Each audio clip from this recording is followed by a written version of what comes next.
We all recognize it. The eerie static, the flickering lines. That's the VHS effect. And today it's the spine of analog horror. This is a VHS effect, and has taken the internet by storm over the past couple of years, with its introduction to analog horror. From the Walton Files to Mechanical Instinct, this filter's been seen everywhere. But why did it become so popular? And why is it so unnerving to watch?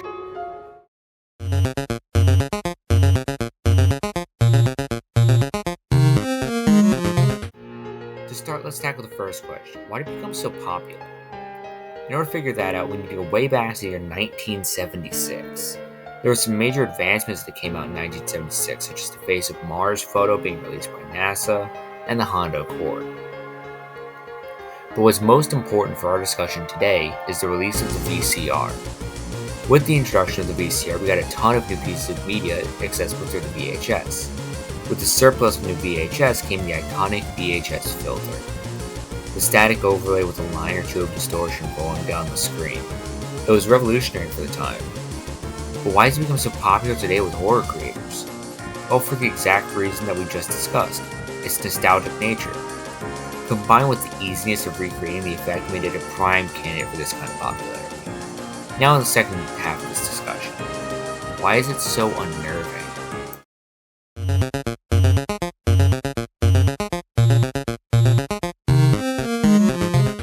To help us solve that question, we'll go back to January 15, 2009 to watch a brand new video posted by Indrinkle3 called No Through Road.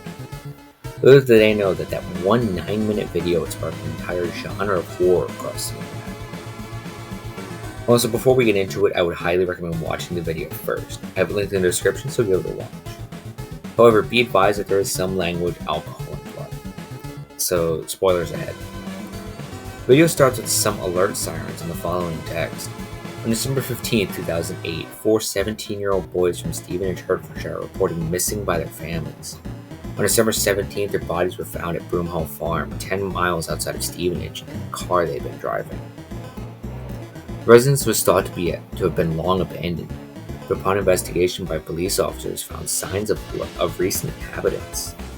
The following video is unedited footage from the digital camcorder found in the car. This has been released with the family's consent in hopes of aiding in the investigation. This little setup is extremely common in the horror community. The original recorder of the video is dead and now is showcased by other people. Anyway, the screen cuts to another emergency alert sound before showing the video. From their accents, we can tell that the boys are British, and they were driving around 8 p.m. There are some distortions in the camera that reveals a man playing the guitar, but his face is blurred out from the VHS distortion. The boys see a sign that says No Through Road, and the VHS repeats that one line several times. It also showcases that they are now on the road that takes them to Broomhall Farm. One of them, however, picks up on the fact that they shouldn't be here, and that they should head home. However, the others shoot down the idea. Eventually, they pull over, and the person recording finds a perfectly preserved dead rabbit, and during that interaction, the video cuts to distorted faces and quick screams. One of the boys gets out of the car and sees something, and then quickly goes back to the car and tells them to drive. This interaction also leads to another distortion of one of the boys laughing. The boy who went outside describes what he saw as a man wearing some sort of mask. They find a sign they saw earlier, and during their argument, there's another distortion of a different boy laughing. After finding the same sign again, they turn on the radio to hear alert sirens and a female scream. They wind up back at the same archway they saw before and decide to back up. But during that, the car shuts off. When it turns back on, there's a mysterious figure standing in the archway in the center of the headlight. It appears as if its appearance is also followed by several screams. With the car moving towards it with several warning sirens going off, with the screen going dark again. When the lights do turn back on, we see that the monster is a humanoid figure with bluish pants and a dark top. The head looks humanoid, but also looks devoid of all facial features. The lights start flashing as the sirens get louder. As the figure starts walking towards them, then the camera gets picked up as you hear screams nearby. They drive away, but the figure appears in front of them once again as it starts to reach into the car. There's a quick flash of another individual before cutting back to the monster. It does another cut and it looks like one of the boys is just smiling. There's another quick cut of one of the boys before cutting back. It looks like a gas station parking lot. With the screams being louder, the screams go silent quickly with a ringing sound, like going through the camera before the scream picks up again. One of the boys pick up the camera and starts running. They head back to the archway with the car's headlights still on. The car starts driving towards him as the screams amplify before it stops. The flashlight waves around before shining for a brief moment on the figure. It's soon followed by a deep sound. The alarms have become almost musical at this point, with this video cutting between black and screams. The kid's face seems to be bashed against the camera, and after that it cuts to a clip of them driving around. It cuts back to the blood-covered camera lens before another cut to see someone laughing. The video ends with a final shot of the boy's blood-covered face through the blood-covered camera, before going back to the colored bars and the ringing alert sound. The final section of text reads as follows.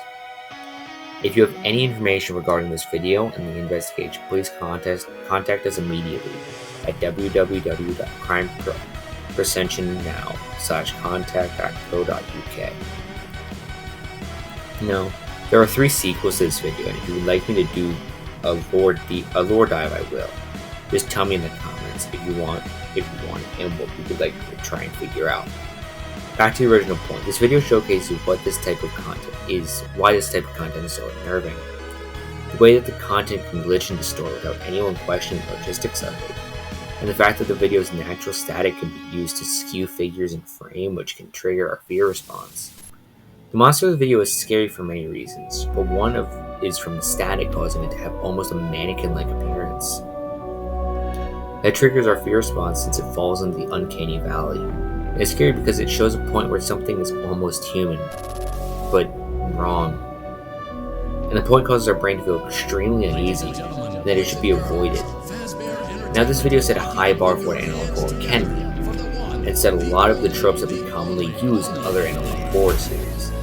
The bar was surpassed by many of the better analog horrors, such as The Walton Files, Vina Carnis, and The Man in the Suit.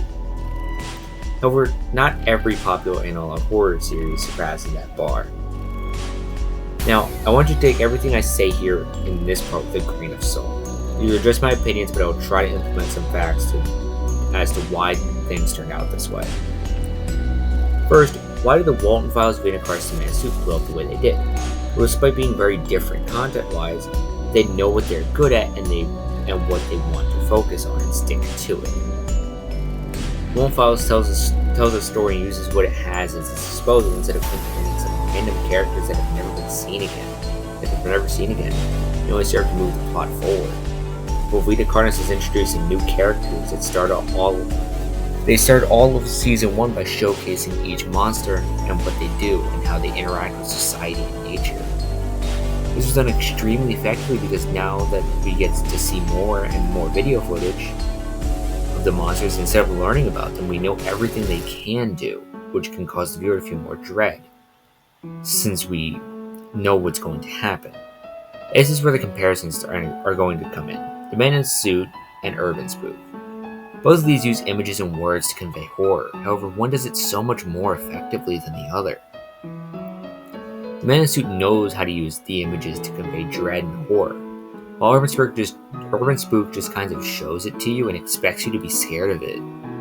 Also, I do think plot and subject matter has more to do with the success of analog horror. For example, Vina Carnis deals with a sort of alien species that seems to work perfectly with nature, as if it had been there forever. The Pumpkin Rabbit episodes of The Walton Files utilizes similar plot to UrbanSPOOK, however it's done so much more effectively. Both plots boil down to there's a serial killer in town and they have photos of their victims. And yes, I know that the Pumpkin Rabbit has spoken dialogue, so I will try to keep that out of why its horror is more effective than UrbanSPOOK. One reason I will say that The Mysterious House is better is because it showcases the monster early. But the way that they do it doesn't seem forced. During the episode, we get to see what the Pumpkin Rabbit looks like, and he doesn't look terrifying. but he just looks unnerving. Meanwhile, UrbanSPOOK leans heavily on the painter's artwork and reveals the painter at the end of the series, which becomes extremely lackluster given its physically and metaphorically bare bones appearance. Expecting fear and dread to be built up from implication alone, and expects you to be terrified from their appearance once they are finally revealed. Also, the pumpkin rabbit quickly shifts to terrifying during the second half of the mysterious house when we see what he's done to Ducky, and we actually see his true appearance. From the last bit of comparison, audio. Now, if you remember from my house sound environment create horror video, audio is a very important part of creating horror, and analog horror is the biggest beneficiary from sound. For example, a mysterious house has a heavy VHS static effect, which is accompanied perfectly with the graining sound that comes from the static. And during the climax of the video, it uses heavily distorted song, which helps create the horror and fitting for the environment that they created. Same thing occurs in The Man in the Suit, where they have an audible static and use distorted music to help its climax. On the other hand, UrbanSPOOK has very little static over it and no auditory static. This video also feels really clean, which takes a lot away from the horror, and what makes an analog horror. This is the reason why the VHS is good for horror, because it gives the viewer a sense of nostalgia which preys on their now heightened sense of safety. Also, VHS filter accompanied with a static sound creates several different distortions, whether it is a visual distortion that blocks the face or an object, and the audio can be distorted to make things sound almost alien, which allow things to fall into the auditory uncanny valley. And that can create loads more fear than the original creator intended. I know this video kind of went all over the place, but I do hope you guys enjoyed it and learned something about the VHS effect. Also, if you have any other video recommendations, feel free to leave them in the comments. That's all for now. Bye bye.